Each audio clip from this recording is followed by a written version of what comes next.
نو زه ډېر خوشحاله شوم چې یاره دی دغه روایاتو خلاف کار وکړو خو زما ډېر خوښ شو چې د هغې خبرې مونږ ډېر ښه په تفصیل سره واورېدې. سر ستاسو ډېره زیاته مننه. او ستاسو په مخ کې به یو کلام د پښتونخوا سره روان دي څه کېږي په دې حوالې سره یو نظم ترنم کې نه وایم هغه دا به ترنم کې برته بل ویم په پښتونخوا بلې لمبې دي اخر چرته لاړ شو په پښتونخوا بلې لمبې دي اخر چرته لاړ شو په هر یو ښار کې دماکې دي اخر چرته لاړ شو ستا د لاهور هیرامنډۍ کې دماکه ونه شوه ستا د لاهور هیرامنډۍ کې دماکه ونه شوه دلته الوتې مدرسې دي اخر چرته لاړ شو هره کوڅه د پښتنو په وینو ولمبېده هره کوڅه د پښتنو په وینو ولمبېده کلی په کلی جنازې دي اخر چرته لاړ شو او مونږ پښتنو خو تل د امن بیرغ جګ نیولی مونږ پښتنو خو تل د امن بیرغ جګ نیولی بیا هم په هر طرف خطرې دي اخر چرته لاړ شو او اوس د خپل سوري نه یریږو ښار ته نشو وتی اوس د خپل سوري نه یریږو ښار ته نشو وتی هره ورځ نوې حادثې دي اخر چرته لاړ شو او د خپل نختر ظلمو تپوس ته چا نه وکم د خپل نختر ظلمو تپوس ته چا نه وکم چې د احساس سترګې ړندې دي اخر چرته لاړ شو مننه زه خپل نختر ظلمو تپوس ته چا نه وکم چې د احساس سترګې ړندې دي اخر چرته لاړ شو او سرجي زه چې له کوره راوځم وصیت کومه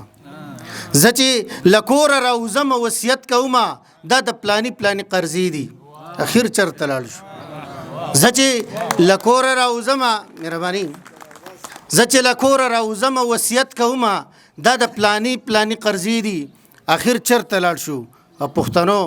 پاسه یو اواز شي انقلاب راولي پښتنو پاسه یو اواز شي انقلاب راولي بیا نوې منسوبې دي اخر چرته لاړ شو او وای وصال د آزادۍ سندرې څنګه وایم وای وصال د آزادۍ سندرې څنګه وایم زما تړلې لاس او خپې دي اخر چرته لاړ شو سرجي ستاسو په اجازت سره یو په ترنم کې وایم د اوړي سره غرمه دا ګور چینار د خصوک نشتا د اوړي سره غرمه دا ګور چینار د خصوک نشتا راوړې می د ځان سره ستار د خصوک نشتا د اوړي سره غرمه دا ګور چینار د خصوک نشتا راوړې می د ځان سره یو څو سوي ټپې دي راوړې می د ځان سره یو څو سوي ټپې دي راوړې می د ځان سره یو څو سوي ټپې دي راوړې می د ځان سره یو څو سوي ټپې دي ماحول د موسیقۍ او د بندار د خصوک نشتا ماحول د موسیقۍ او د بندار د خصوک نشتا راوړې می د ځان سره ستار د خصوک نشتا د اوړي سره غرمه دا ګور چینار د خصوک نشتا شپون کی د غره په سر کې رمه پرېښوده او راغې شپون کی د غره په سر کې رمه پرېښوده او راغې شپون کی د غره په سر کې رمه پرېښوده او راغې شپون کی د غره په سر کې رمه پرېښوده او راغې په شونډو یې ټپه او یک هزار د خصوک نشتا په شونډو یې ټپه او یک هزار د خصوک نشتا راوړې می د ځان سره ستار د خصوک نشتا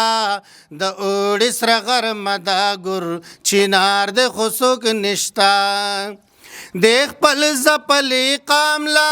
د رهبر پتکل ګرځم د خپل زپلې قاملا د رهبر پتکل ګرځم د خپل زپلې قاملا د رهبر پتکل ګرځم د خپل زپلې قاملا د رهبر پتکل ګرځم نیولې مې پلاسو کې دستار د خسوک نشتا نیولې مې پلاسو کې دستار د خسوک نشتا راوړې مې د ځان سره ستار د خسوک نشتا دوړې سره غرمه دا ګور چینار د خسوک نشتا یاران ټولول خو د ژوندو چیند خو تول دی یاران ټولول خو د ژوندو چیند خو تول دی یاران ټولول خو د ژوندو چیند خو تول دی یاران ټولول خو د ژوندو چیند خو تول دی وصال ورتا ولاړ په انتظار د خو څوک نشتا وصال ورتا ولاړ په انتظار د خو څوک نشتا راوړې مې د ځان سره ستار د خو څوک نشتا دوړې سره غرمه دا ګور چینار د خو څوک نشتا ډېره مننه سر ستاسو سره ډېر احترام